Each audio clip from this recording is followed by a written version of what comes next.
നടൻ കലാഭവൻ നവാസ് അന്തരിച്ചു. ചോറ്റാനിക്കരയിലെ ഹോട്ടൽ മുറിയിൽ അദ്ദേഹത്തെ മരിച്ച നിലയിൽ കണ്ടെത്തുകയായിരുന്നു എന്നാണ് വിവരം. സിനിമാ ഷൂട്ടിങ്ങിനായിട്ടാണ് കലാഭവൻ നവാസ് ചോറ്റാനിക്കരയിൽ എത്തിയത്. അല്പസമയം മുമ്പാണ് ഈ വാർത്ത പുറത്തു വരുന്നത്. ചോറ്റാനിക്കരയിൽ ഒരു സിനിമ ചിത്രീകരണത്തിന്റെ ഭാഗമായി നവാസ് അടക്കമുള്ളവർ എത്തിയിരുന്നു. മല്ലിക സുകുമാരനൊക്കെ അഭിനയിക്കുന്ന ഒരു സിനിമയുടെ ചിത്രീകരണവുമായി ബന്ധപ്പെട്ടെത്തിയതാണ്.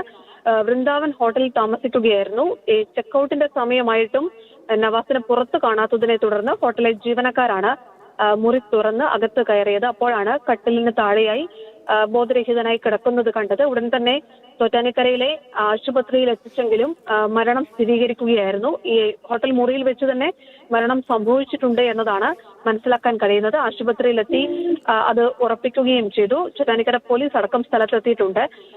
ഒരു പക്ഷേ ഹൃദയാഘാതമായിരിക്കാം മരണകാരണം എന്നതാണ് പ്രാഥമികമായി സംശയിക്കുന്നത്. നമുക്കറിയാം, ഒരുപാട് സിനിമകൾ നവാസിന്റേതായുണ്ട്. ഒപ്പം തന്നെ പാട്ടുകൾ, മിമിക്രിയിലൂടെ കടന്നു വന്ന താരമാണ്. ടെലിവിഷൻ പരിപാടികൾ, സീരിയലുകൾ, അങ്ങനെ നിരവധി ചിത്രമുണ്ട്.